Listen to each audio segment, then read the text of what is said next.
me stop you right there. From the Daily Catch, this is the Catch Up. And that was just part of an exchange between Rhinebeck Town Supervisor Elizabeth Spinzia and a crowd of citizens who attended Monday's Town Board meeting, where the budget for Starr Library was center stage. I'm Emily Sachar, proud to share with you that today we begin our second year on the air. This is our 53rd episode. This week, we're digging into a dispute that has stirred up real tension in Rhinebeck and raised bigger questions about accountability, governance, and how local institutions work together. What might have been a routine discussion over a budget shortfall at Starr Library quickly unraveled into a heated exchange at the town board meeting on Monday night, with sharp disagreements over who's responsible for an $82,000 gap in funding and how to fix it. Voices were raised, accusations flew, and by the end of the night, the board voted to loan the library $72,000, not give it, leaving lingering frustration on all sides. Our Rhinebeck beat reporter, Eloise Goldsmith, was there, and she joins us today to walk through what happened, what's at stake for the library, and what this conflict reveals about the relationship between the town and one of its most important public institutions. It's the week of April 27th. Eloise, welcome back to the Catch Up. Thanks. Glad to be here. Good. So, Eloise, tell us first how the library is funded and what exactly is the library budget? So the library sets its own budget internally. It's a separate process from the town's budget process. The library's budget is a little over $700,000 for 2026. Great. That gives it some perspective for us. So what, Eloise, is the usual process by which the library gets the money it needs to operate? So the vast majority of the library's revenue comes from taxes. The library relies on the town to collect that tax for them. And that's not just true of Starr Library. The town also collects taxes on behalf of Morton Library, the Rhinecliff Fire District, and the Hillside Fire District, and other entities. The amount that each of those entities are raising in taxes is included in the final budget information that the town sends to the county. The county then prints the town's tax bills, and the town then sends them out to homeowners at the beginning of the year.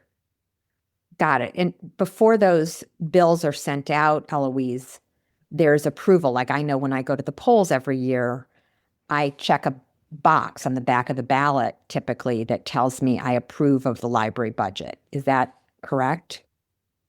That's correct. So to put a finer point on how these two processes interact, so for Starr Library to get the correct amount of tax revenue that it needs, that levy amount needs to be included in the town's budget documents. But as you were just saying, there is a separate process to understand here. When the library wants to increase the amount of taxes that they raise, they need to ask voters' permission to do that. And they do that through a ballot proposition. In 2025, the library requested to raise their total levy amount by $82,000. That question appeared on voters' ballots on Election Day. And the library coordinates with the town to make sure that the ballot proposition appears on the ballot. Got it. And one more thing, there's a timing element that's important here, which will end up being sort of crucial to understanding of what happened on Monday night. But in 2025, the town passed its final budget one day before Election Day. So the final budget was adopted before voters went to the polls and said, yes, I think that Starr Library can increase the tax levy just a little bit. So something seems to have gone wrong, right? The library knew what money they wanted to raise. They thought they had asked for that correct amount. It was on the ballot. So what, Eloise, went wrong here? Right. So voters approved the ballot proposition I described above with the higher levy amount, which is, just for context, 82K more is 546,000. But that higher amount wasn't included in the budget information that the town sent to the county. So instead of the final budget information, including that higher amount, it sent the lower amount from the year prior, 464,800. Okay, so I just want to make sure we follow. So voters approve the amount. They approve the correct amount. Did the tax bills then go out with the right amount, or did the tax bills go out with the wrong amount? The tax bills went out without that levy increase. They went out with a lower number. So even though voters had said, I'm okay with being taxed more, they in fact got a tax holiday. That higher tax amount wasn't included on their bills. Whoa. Now, who caught this error, Eloise, and when was it caught? So the fact that that additional tax wasn't collected was discovered after taxes had already been collected. When library director Jacqueline Savalainen picked up the check from the town in early 2026, she saw that the amount collected was not the higher amount, it was the lower amount, and that they were missing $82K. I would have liked to have seen her face when she looked at that check. I know, not a fun reveal. That's like on Christmas morning when you're expecting a big check from your grandma and it's not there. Right? Yeah. Oh, no. She must have been so upset. So, what solutions were proposed, Eloise, to fix this? So, winding back the clock a month to March of 2026, in the lead up to the town board's March meeting, the town released an agenda that included a resolution granting the library 72K. 72K, that's a number that came out of conversations between Town Supervisor Spinzia and the Starr Library Board President Andrew Shulkin about how much money the library would need to cover this shortfall without having to cut services. So what do they need in order to get by this year? Library leaders attended that March 23rd town board meeting, but at the meeting, the town supervisor said that they were going to table the resolution and not vote on it. So all of a sudden, we're tabling this gift of $72,000 to the library. It's not voted on that evening. When I spoke to the supervisor, she said that the resolution was pulled because there wasn't agreement among board members about whether they did indeed want to give $72,000 to the library. Spinzia did not say who was opposed and, what side the different town board members were on. Although at the meeting on Monday that just happened this week, town board member Alan Scher said directly that he did not want to gift the library that money. So after that original resolution, the one from March, was scuttled, according to library leaders, the town put forward a few other proposals, but they were all presented as unofficial offers, according to the library director, Jacqueline Savalainen. Mm-hmm. Then on Friday, so this past Friday, the board releases its agenda for the upcoming meeting on Monday, and it includes this new resolution of loaning the library $72,000. And that loan is to be paid back over 3 years and is interest-free. And they decided to pass that. Yes, so we'll discuss more what happened on Monday night, but the end of the story is there was town board members passed that resolution loaning the library the money, but it was a divided vote, and we'll get into it. Yeah, so let's get into it. As long as you said we're going to get into it, let's just do that. So bring us inside this meeting Monday night. Who was there? Where was it? What was the mood? What unfolded? Well, it was certainly not a sleeper meeting. I would say, but my account was over 40 people attended on Monday. And that's great. We love seeing people attending town board meetings. That's being involved in civic life. So people showing up to a town meeting with opinions, that's not a bad thing. And it is the most people I've seen at a town board meeting in my relatively short time covering Rhinebeck. Savalainen and Shulkin were there. Also, according to Savalainen, former Starr Library trustees were in attendance. One of them spoke. I also saw many faces that I didn't know. And another important thing to note is at the outset of the meeting, Town board member Debbie Hecht, who is a Democratic candidate running for town supervisor, recused herself from the discussion because she has worked at the library and also because her organization, Beck Hook Pride, has an ongoing collaboration with Starr Library. So she left the room and didn't take part in the conversation or the vote that followed. Interesting. So at the meeting, Eloise, and I know we introduced our segment with some of the sound effects, if I may, what did town officials say at the meeting?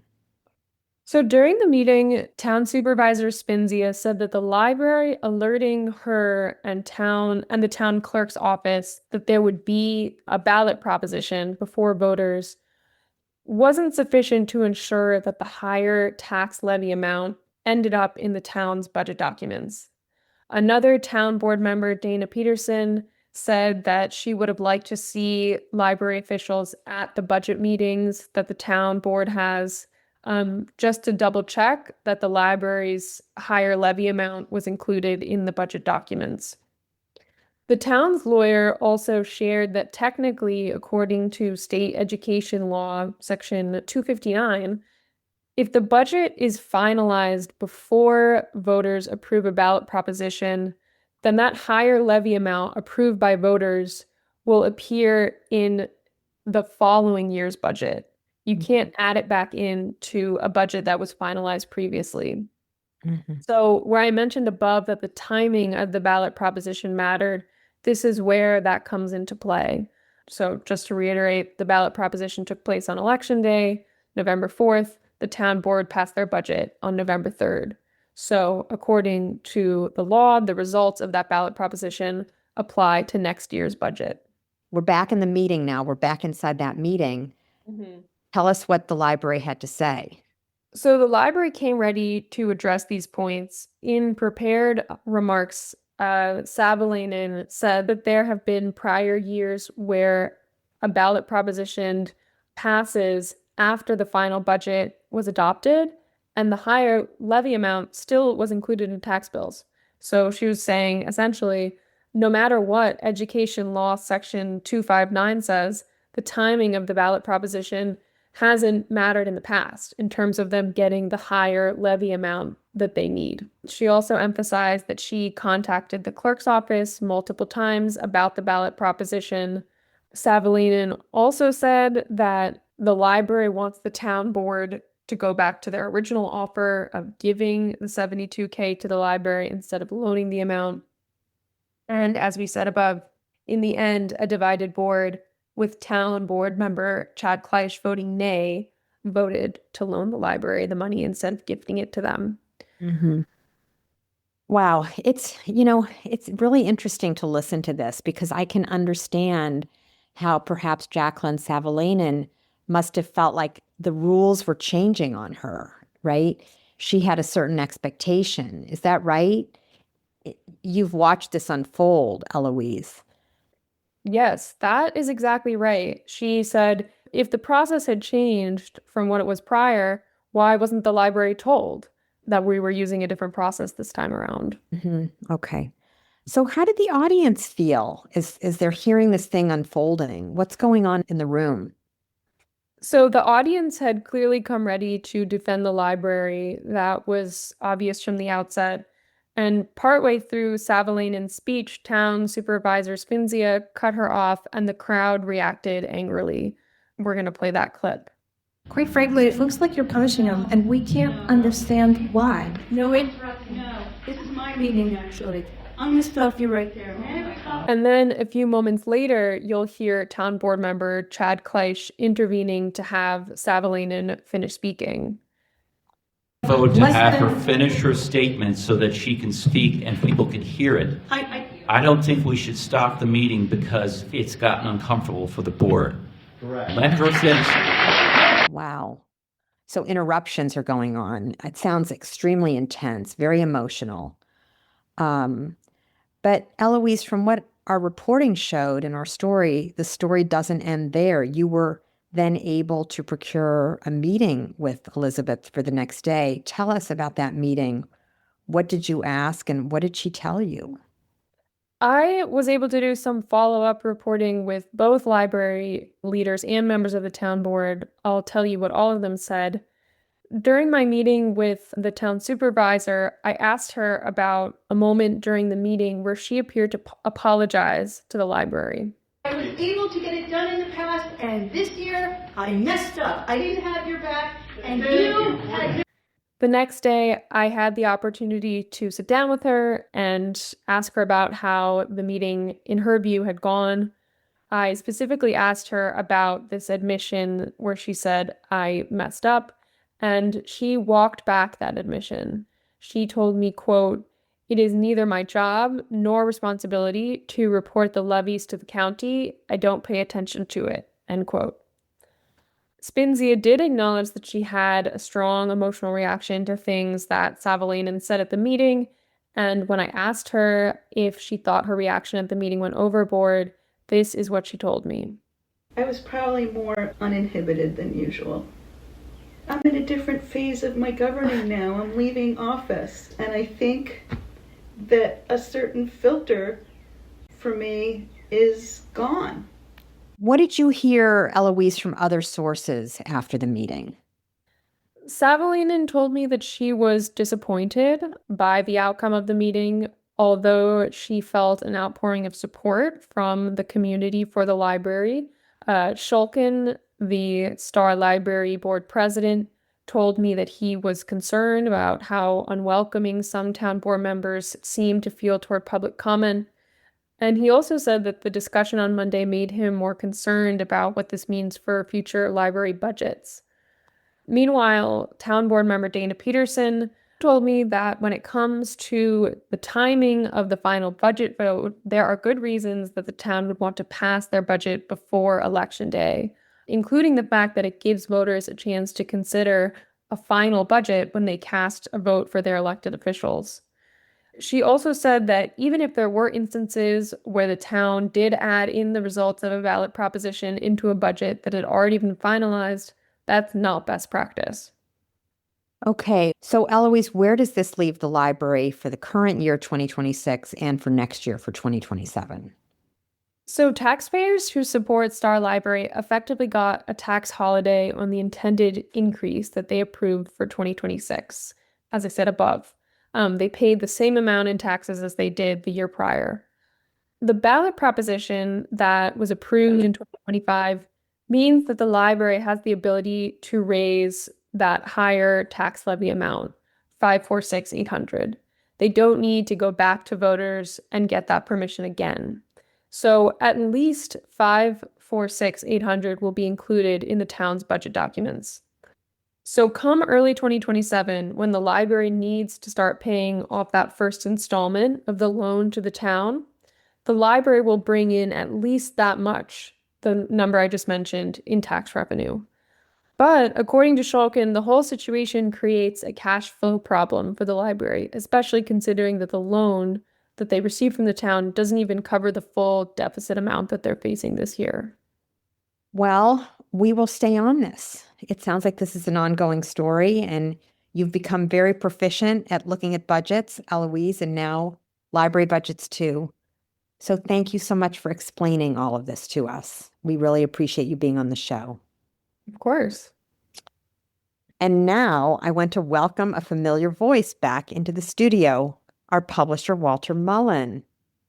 Hello, Emily. It's nice to be back here with you. We haven't been together in a while. It's been a long while. Well, actually, we were together last weekend.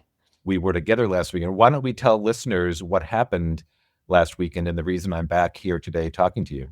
Yeah. So every year, the New York Press Association holds a conference, the capstone of which is the announcement of awards to newspapers in the state of New York, journalist operations.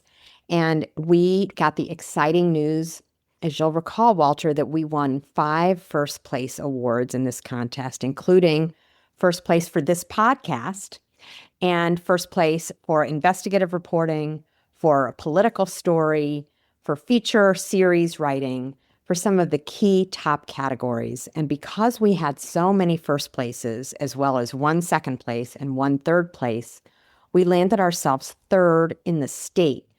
even against the largest newspapers in the state. And it was just an amazing moment, an amazing capstone to the year that we've had, Walter. It certainly was. But let's back up for just a minute and tell listeners who may not know, what is the New York Press Association and why do these awards matter? So the New York Press Association is a membership organization comprised of the largest newspapers all the way down to the tiniest newspapers in the state. Many, many newspapers that our listeners will have heard of are members of the New York Press Association, including the Albany Times-Union, many newspapers in New York City, and smaller news outlets like ourselves. And the press awards that are given annually are judged by our peers. So this is the highest accolade we can earn in our profession, recognition by our peers. And it's a state contest. So we compete against all of those newspapers. I think there were over 150 newspapers that entered the contest this year.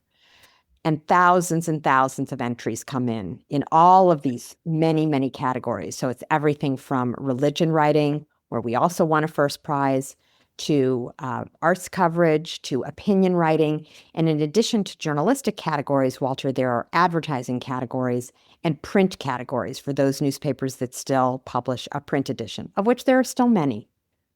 So you always say, Emily, that you don't write news articles to win awards. We write news articles to serve our readers and let our readers know what's going on. But it is nice to win some awards. How do you balance celebrating the awards with staying focused on serving readers every week? Yeah, well, it's funny that you ask that, because just the other day I was writing a short catch column. The short catch, Walter, as you of course know, is where we gather up short little articles, news nuggets that are possibly of interest to our readers. We certainly don't win awards for that, but I put just as much attention and energy into those columns as we do into the feature that I was working on that day, which, if I remember correctly, was about Supervisor Robert McKeon of Red Hook sharing with us his concerns about operations in the local villages. So every day I just put my hat on and I say, what matters to readers? Sometimes it leads to an award, but most of the time it just leads to gathering and sharing information. We can't, if all we did was write for awards, we wouldn't have columns like the short catch. We wouldn't have our events calendar. We wouldn't have our obituaries, because those don't generate awards. Our primary goal is to serve our readers each and every day. But yes, when we do have the chance to cover something like the Boat Club eminent domain issue, and then we do it well and win an award for it, that's wonderful gratification, because as I said, it is not our peers who are reading our newspaper day in and day out. It is our readers, but it is our peers who ultimately judge the journalistic quality of our work. Let's drill down just a bit into one of these awards. The story of the failure of the wastewater treatment plant in Red Hook took home a first place award. What kind of work goes into a story like that readers may not ever see or may not be aware of? Yeah, and actually we won 2 awards for our coverage of the wastewater treatment plant. We won for the very first major story we did about the treatment plant, which was a bit of an investigation story where Claire Greenburger went with a given individual, several individuals actually, in the village of Red Hook, and they showed her and helped her to smell the treatment waste that they were smelling from their backyards. And we did a feature story about that. That was what the conference called a government story, and we won a first place for that. And then we did win, and I think this is what you're referencing, a first place for investigative reporting for the work that Claire Greenburger and Jack Whitman did. And that was a really interesting series of stories. It wasn't just one piece. One of those stories was a visit to the wastewater treatment plant, a visit opportunity that was allowed by the village mayor, Karen Smythe. And we were taken through the plant by the company that was at that time managing the plant to show us what was going wrong. And we really got the smells, the sights, the scene, the whole thing, so that we could in turn relay that to our readers. And we took photographs, we took videos, and so on. So a story like that takes a tremendous amount of work to set up, to organize, and then to bring all the assets back and cohere them into a sensible, meaningful story that's not just filled with jargon, but that actually explains to readers how things are working. We also married that visit to the plant with a deep dive into the documents that showed the kinds of violations that this plant had been sustaining over a multi-month period. And that required us to file Freedom of Information law requests and so on with the state, and also Freedom of Information requests with the federal government to receive the documentation that would allow us to lean on facts and not just on smells. Does winning awards raise the bar or add pressure for what comes next? Yes. The answer is yes. So one of the comments that we got to the story the other day when we announced the awards, we announced that we were third place in the state, and one of our readers wrote back, "Next year, first place." So there's that. And I think it really drives home for me what it must be like to be a successful debut novelist. And you get that debut novel out, and then you're thinking, what do I do next to satisfy my fans? And on some level, Walter, this work is formulaic. There are certain things we know how to do, and we can keep repeating them over and over again. We know how to do interviews. We know how to write leads for stories. We know how to find anecdotes. But we don't know what's going to land in 2026, and we don't know in the moment how we'll cover it. So there's tremendous pressure, and I want our readers to know that we do care about being an elite news operation. Like, now that we've been declared one, we have to keep it up. We have to keep the bar high. And also, as you know better than anyone, Walter, we fundraise against our success, and that success is measured in many ways. But if we rest on our laurels, I don't know that our readers, especially our most generous readers, would be as excited for us. So I feel a tremendous amount of pressure. I also feel a tremendous amount of joy doing this work, but I do worry. I'd be lying to you if I said I didn't. So I just want to reiterate, our small but mighty podcast, The Catch Up, took first place in the state.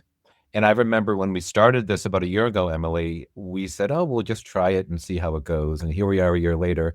And I know we have many loyal listeners. We hear from them frequently. And so we want to thank them for their loyalty and thank them for listening in. And we promise to keep our small but mighty and now award-winning podcast going.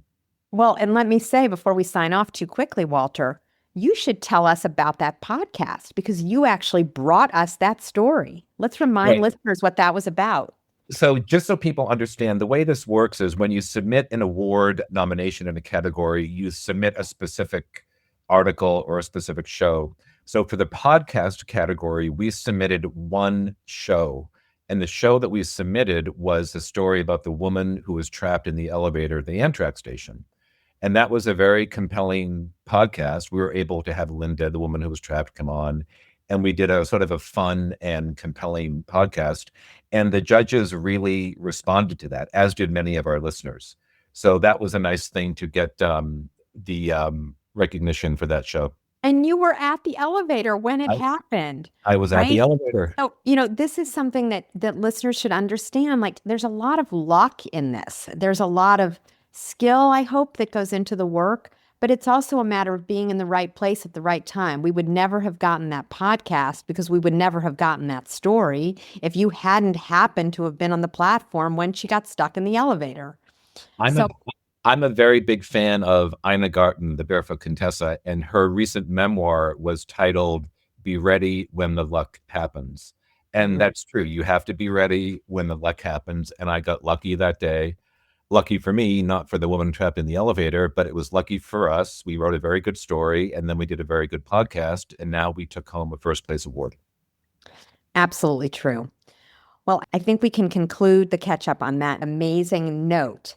Thanks to Maddie Rosenberg, Jen Hammoud, and Esther Martell at our partner Radio Free Rhinecliff for their help in producing this episode and all episodes to come. We'll see you next time.